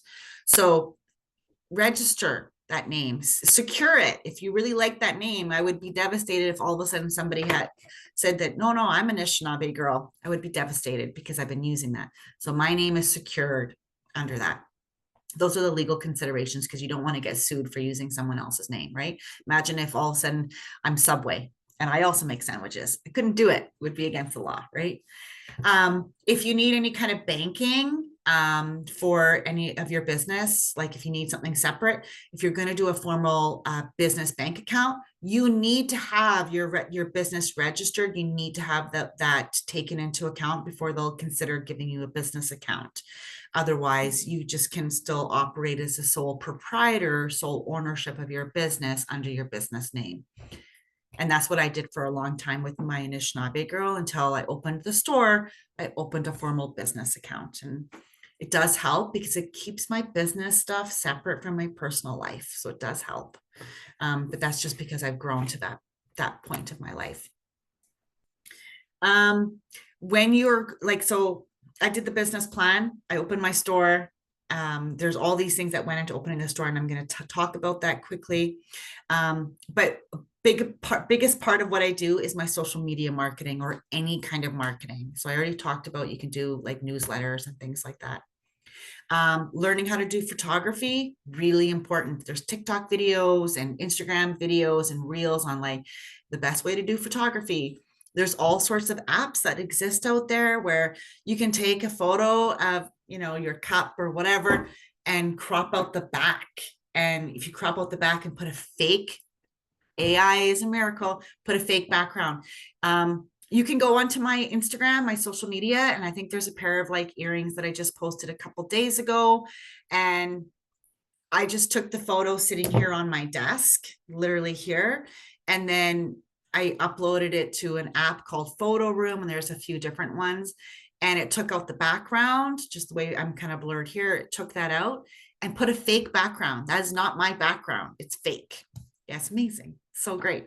And then from there, I went into my chat GPT AI, and I went, write me an Instagram post to complement this photo that features my XYZ earrings, which are handmade by Anishinaabe girl, blah, blah, blah. And it wrote me the content. And I also put like, make it engaging, make it fun. If I want to be funny, make it funny. Use the word anti, use the word deadly, whatever it is I might want it to say. I put in ChatGPT, plug it in there on my Instagram, and there's my post. So I really use these tools now to help me with that for my my marketing. Okay. When I was opening my store, I kept, because I said before, this was my dream, and I kind of fell into it by fluke and just by my dream not happening to finish my master's degree. So I fell into opening a store, but I always knew where I wanted my store, or options for where I wanted my store to be. But I also knew where I didn't want my store to be. Like, I knew I didn't want my store to be downtown. I knew I didn't want it to be around Polo Park. I wanted it to be where there's going to be people walking by. I considered the Forks. I considered all of these demographics into what I was doing before I was picking my space. And I had really considered, and I really had wanted to always be kind of in Osborne Village. Like, that was because that's kind of like what the area I lived in. And I was like, it's such a cool little neighborhood. I didn't want to be in the Exchange District because I looked at cost of rent, of how much it would be, and I knew it would be way too expensive. And I was worried about break-ins and stuff because I knew about other spaces who were experiencing that. And then I heard Osborne Village was getting a lot of break-ins, so I didn't want to go there anymore. So your location matters, and it matters based on the demographics of the people who live in the area, and who is going to be the main people who are going to come to your shop. When we host our Pataw market, we think about the location. Like, we've considered, like, do we go and do a show? We wanted to do one year at the Assiniboine Downs. We considered renting from them. Their rent was way too expensive. And then we're like, well, yeah, it's great for people who drive, but it's not great for people who have to bus. Like, how are they going to get there? Like, that's totally excluding a very large demographic of our people who maybe bus to our shows. So we're like, downtown at the Via Rail Union Station, where it's right in the central of the city by the Forks, people can take a bus there, no problem. Location matters. So we think about our customers. So that would be something I would think about. Think about your budget for your rent, utilities, and staffing for, like, if you were going to open a space or rent out open up your studio. You could even rent a studio. Some people are looking, even just consider, like, you need to, maybe your home is too small for the work you want to do. You can rent a studio. My staff at my store just rented a studio and is sharing space with a couple of other artists and makers, and they're renting down in the Exchange District. There's lots of studio spaces for rent where you can work out of. And then you can participate in, like, a First Fridays event and have people come up to your studio by putting posters out and sharing that you have an event. So consider, like, if that was the case, what is your rent? What's the utilities? You can ask the store owner or the property manager if they can provide you with, a cost breakdown of all of the utilities over the last year for that space. So you can see how much is water, how much is hydro, all of that. And then take into account staffing. With staffing comes, you got to do payroll. And with payroll, at first, it was me and my son, so I was just paying him, right? Now that I have a couple of other staff that aren't my family, and I got to take taxes off because I'm a government entity, right? I got to pay the taxes, right? You can do it on your own. It's not for me. So I engaged Payworks, which does my payroll for me. So I have an account. I think I pay like $40 a month. Maybe it's a little bit more than that. I pay for them to do the service for me. And basically what I do is every pay period. I go onto the website, I plug in how many hours that person worked, whether they worked overtime, stat holiday, so on, so on. Submit it all. They have all of my staff's banking information. And then it tells me how much I need to pay PayWorks in order for my staff to get paid. It's an amazing system. It saved my life because it was a lot of work. So those are things to think about. And that's part of my overhead that went into opening my store. So my staffing, my bills, my rent, insurance. You need insurance. When I started the store, I also needed, there was all sorts of other things I need to take into consideration. Contingency planning. I'm worried, and I still am. What if we have another pandemic? Then what do I do? I need to be able to continue my business. Contingency planning also is, what do I do if my store is broken into? How do I keep being operational? How do I keep bringing money in? Because I got to pay my staff and I got to pay my rent and I need to be able to feed my own family. So those are things to think about when you're opening up a store. So being able to fund, of course, you can go and apply for a business loan. You can find some grants and government programs. They're far and few between them. There are very few. You're a First Nation. If you're Indigenous, your First Nations, your community may have some funding. I was able to access a little bit of grant funding from my community, although it wasn't for about a year after I opened that I was finally able to access that.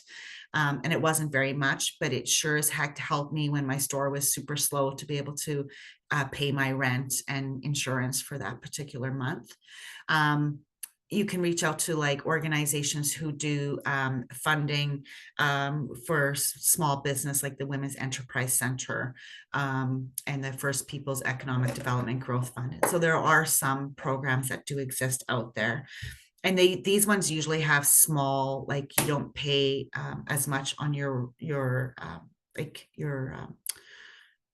what's the word I'm looking for? Loan, Yeah, your interest. interest. Your Yeah. interest rates are lower, especially in these ones that are government funded programs versus a bank. Mhm. So like, you know, in any business, like if you were needing equipment and you needed to get a little bit of a loan, like your First Nation may be able to help you with $5,000 and those types of things. I know Southeast Resource Council, if you're a member of those communities, they also have a program that helps entrepreneurs out, especially women entrepreneurs. Then there's things like crowdfunding and community investment. So this is like, you know, reaching out to community to source you. And if your business idea is really fantastic, you could do crowdfunding. I forget what the platform is where you can do crowdfunding, but I know like we even did that crowdfunding when my sister passed away to pay for her funeral, and we were able to pay for her funeral services through crowdfunding. Like GoFundMe or something. GoFundMe, yeah. Yeah. And if people really believe in you, they'll help you, right? You could do there's so many different ways you can get creative. I have to pay, I was telling Arlie at the beginning, I have to pay for a new tooth and it's gonna be like $4,000. I'm like, oh, that's how many pairs of earrings I gotta sell. And I'm like, should I put a post out there? Help me pay for a new tooth. You know, like there's things like people really care and they'll be like, help Shauna get a new tooth. They might come buy earrings. So crowdfunding is kind of a cool one you can do. Angel investors is like, if you know somebody who comes from money and has money, they might be interested in investing in your business. So this is like, you know, they say them angel because they're like somebody who's just coming out and just saving the day and going to like fund your business. Other options are partnerships. So if you have somebody who does have money, you can partner with them to be able to start your business. So I sent everyone a PDF. It was like 12 pages. I didn't realize it was that long, of a bunch of resources with everything from different places to get funding, different places to get supplies, different sort of online tools you can use. There's a lot of funders listed in there that, and also like for business opportunities and entrepreneurial funding. And the first place that comes to mind is Futurepreneur is one I'm thinking of. and they have different loans and things. They also have a lot of templates that you can download and look at what are the parts of a business plan and help you break it up like that. And it's a tool you can use for free. Mhm. Awesome. Okay, so this is just an overhead of some of the things I already said. Some of the things that go into operating my store or a brick and mortar is my rent, my utilities, my insurance, maintenance. Also, I pay for things like security, right? Like I have security cameras installed, my internet, my Wi-Fi, my POS, all of those things that go into there. I at first was just running it by myself, but I was really overworked. I still feel overworked, but I really felt like I really needed to hire somebody, be able to get the work done. So now I have an extra cost paying for staff, and I pay for myself because I need to make sure that I can pay my my own bills at home. Other things that you need to consider for opening up a store is your branding, right? Like I already talked about that. Your whether it be, in my store, all of my displays are either wood or gold and linen. Like I have very specific ways that everything looks very consistent, and I try to be consistent in my branding because I kind of my jewelry mixes materials, my store mixes materials in that way. In-store marketing is like I have little play cards of all like the meet Nimi's design, and Nimi's design is run by Blanche, and she does this, and this is her thing, and that's like cost me money to like print all of these little cards which talks about the artist which I'm featuring, and I have that throughout the store. Also things like hangers and displays and like labels. Labels are cost me so much money. Labels and like stickers and sale signs, and like I needed a sign outside my door, and when I opened up I also needed a new floor and paint and like slat wall installed and a counter and a cash register. There was all these things that I needed to be able to operate a store that I didn't think at all about when I signed the lease. Like lesson learned. I didn't know. Yeah, you need a cash register. You need to be able to print a receipt. You need all of these things put in place. But then there's all other things, like if you're going to do like a showcase, like I could have an artist showcase in my store, which might help bring people into my store and go, we're going to have this feature, this month happens to be this artist is coming in and it's going to be all of their artwork. So we talked about consignment. Okay. When I started, I had a little bit of money, and not everybody has a little bit of money put aside. I had a little bit of money, and it was money that I had saved to buy a house. And I saved for a long time to buy a house. And instead of me buying a house, I'm still renting my house. I opened a store with that money.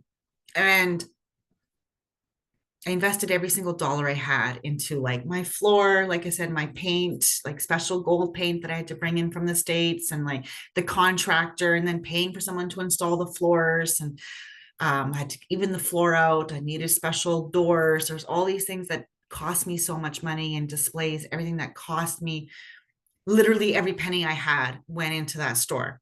My lesson learned is I should have gotten a loan, because I invested my own personal money into that store. And had I got a business loan, over time, I would have been able to pay that back. Right now, my store is going to have to pay me back, but I still could have had that money as a nest egg for myself should something have happened with my store and it fail, and then I don't have any money to fall back on. So that would be my tip. If you're going to go through the effort of like really wanting to branch out your business, go get a grant, go get a loan, make that work. Don't invest. You're going to always invest some of your money, but if you can, go get a little bit of a loan. And negotiate. I did learn this, that you have the power as somebody who's going to go lease a space. You have the power to negotiate with your property manager, because I was like, hey, like if my lease is this long and I'm installing a brand new floor here, I'm increasing the value of your property. You should help contribute to the cost of this floor. So I was really great at doing that. And he paid for half the floor. I was like, we need a new sink. Like, why am I paying for a new sink? You should pay for that. He wasn't willing to do it, but he said he would work with me and pay for half if I ever get it done. So I'm just dealing with the crappy sink. So definitely think about that. And then the other thing is, like, I didn't know about city taxes. You pay for city taxes as a business owner. I didn't know. So yeah, just be aware of all the different taxes. If you're paying PST, GST, you're also paying your own personal taxes and your business taxes, but you also pay city taxes, and that's for having property, operating as a business. You pay city taxes. So I didn't know about that. I wish I had.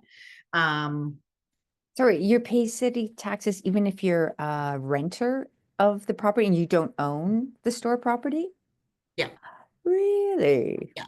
It's not much. I think it was like Yeah. $800 or something for the year, but it's still, Still. it's like, it's groceries for a couple of months in my household. So I wish I had known that. And also, you need certain permits and certain licenses to operate. So I needed an occupancy permit. So there's certain things that you need, but on that company's website, like depending on what you're doing, it should have a checklist of all the things you need. And there are so many business places that will help you and can help you with the mentorship and determining exactly what you might need to operate your business.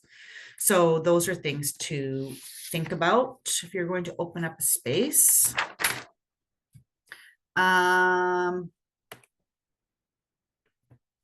What else? Yeah, I don't think I have anything else. I think opening the store, I love it. I'm happy I did it. But there's so many other ways that you can still you can be profitable. You really can, like online.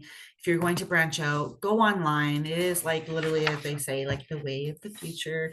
And you can do it. If you're Indigenous, go step on those Shop Indigenous handmade pages. They're great ways to get your name out there and share and participate in Indigenous markets, powwows, and those types of opportunities as well. And reach out to retailers and museums and stuff and see if they're interested in selling your stuff. Wow. I know we're great What? almost. Yeah. Any questions? It is such a great amount of information. You've covered everything, every single thing on the list of how to start the business, especially realizing all the different types of markets. Sorry, that's my puppet. But going through all the different types of markets and all the sort of pros and cons of them is super important because a lot of times people don't realize they have more than one option. And I think it's what do volunteers do at Pata? Everything. We have opportunities, especially like right now, like to go hang posters in the community. If you have a vehicle and could go drive around to like different places and hang our posters for us. We also have opportunities to help at the actual market with like taking setting up tables, taking down tables, helping during the actual marketplace. We do like a snack station usually, or merch station, so like selling some merch. Just going and walking around and checking in on all of our vendors and see if they need a bathroom break, because a lot of them are there by themselves. Like, imagine if you're at a market, for those that do markets, and you're standing there by yourself and you have to go to the bathroom and you have to rely on your neighbor. But if there was a volunteer who comes down at your table, it's just so much nicer. We also like provide snacks for our vendors to make sure that they're nourished and taken care of and have like access to water and those things. So volunteers will walk around and do that. They also help us with our silent auction and just kind of like keeping everything like operating. And we really rely on our volunteers because the three of us who run the market, we're also makers. So we are setting up with our stuff. And, for me, I usually bring a helper. This time I'm not. So that also means I have to be at my table and I don't get to run around as much. we're running around all day. And so it's like, we just look for people to help us with like, can someone go over there and like take that to the garbage or help that elder with this? So there's a lot of work like that. And if you're interested though, um, I can put my email here for PTA if you're interested. We are doing a volunteer roundup meeting on Friday. So I will Yeah. put it here, the email. Like this Friday? Yes, we're doing a meeting. I think it's in the evening for a volunteer roundup. And then how can you get your earrings in an Anishinaabe girl? Okay, so that's our email for PTA. I'm just going to put in the chat here for those who are Indigenous. If you're interested and you haven't heard of our market, that's our social media handle. And we also post on there when we are opening up our applications for our markets. So right now we're full for the next week. And for my own business page, you can follow me there, and you can send me a message if you're interested in putting your stuff in my store or want to be considered for that. You can just shoot me an inbox. That's the best way. And then we start the dialogue around what that looks like. I'm going to put all of these links that Shauna gave us into a follow-up email with everybody. And once I download the video, upload it and download and everything, I'll send you all the link tomorrow morning with all these links that Shauna has put in here and any information. And so again, PTA is next Friday on the 21st to 22nd. Yeah? We Okay. have because we're really about like all the art. We have Donna Merrill coming to perform on Saturday at 3. So we're super excited about that. Sorry, I just saw Shay's, Oh. my grandma Vi. I love Vi. Oh my gosh. She sat, oh, I learned so much from her. You kind of just shocked me, caught me off guard, but I learned so much from her. Yeah, I enjoyed going in every day just to hang out with her and getting her bannock and jam from the cafeteria and bringing it to her and just sitting with her and talking. It was so beautiful. It was the best. Is that where you learned to make star blankets, Shay?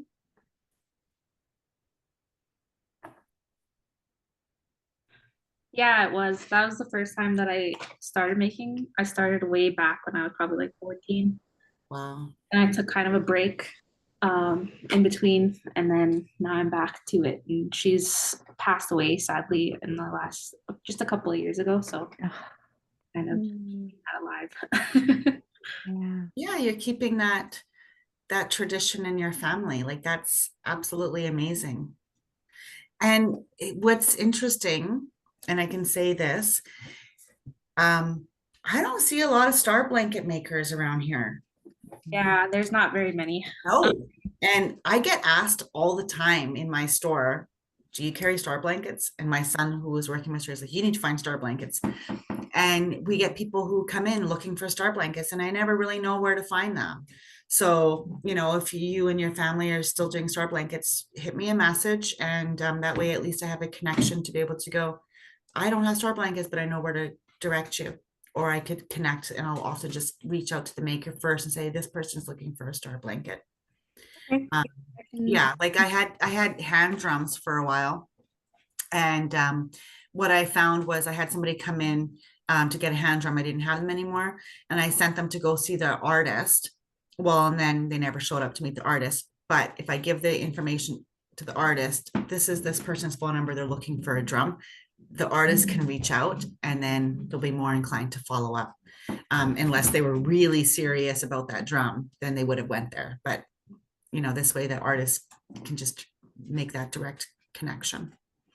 And also corporate gifting for those that are doing larger items like a star blanket or a printed art.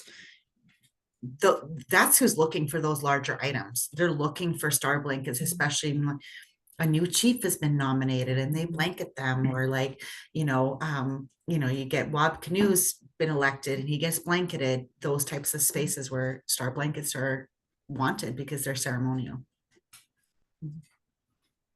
Yeah, there isn't a lot of star blankets around No. at all. Yeah, I don't even know where to send someone right now. I know one woman, Neepy, her name is. She does a lot of classes Oh. at Wabon, Abanuji on King and Dufferin there across from Mumway. She's also who I went to go see. I just took one of her classes again. I've taken them twice. But yeah, she's a great teacher. She sells a lot of blankets. My baby's just got home. But yeah, she does a lot of work. And I'm not really too familiar anybody outside of her. It's hard. They are kind of hard to come by. Yes, because it's so much work that goes into it. I made one star blanket. I don't know if I shared this last week. I made one. I never finished it. I did the star and it was like, it was perfect. Everything was lined, every diamond was lined up perfect. There was nothing was out of space. It was beautiful. I learned at the University of Winnipeg, but all I did was a baby blanket and I didn't do the like the padding or whatever, the stuffing. All I did was the front, the star, the panels, like the whole front was done. And I never finished it. And it was the hardest thing I've ever made. I've done beadwork, I've done so many things, but that star blanket was the hardest thing because angles have to be perfect. So that's a real talent. Yeah, that's a huge talent. I remember like Vi would sit in the shop and she had her whole own section and she would be chit-chatting away and not even looking at what she's sewing. And everything was perfect. I never knew how she did it, how she managed. It was just perfect. Every angle, every stitch, every line. Genius. Totally. Well, Wow. thank you all so much. And don't hesitate at all. Like, you now have my contact and my social media. If you have questions about anything that I shared, I'm happy to speak with you again or privately or give you tips or advice or point you in the right direction. So, and thank you to so much. Arlie and Creative Manitoba for inviting me to share a little bit about me and about the experience and knowledge that I have. I really do appreciate that and hope it was valuable for everybody. Such a wealth of knowledge and so valuable.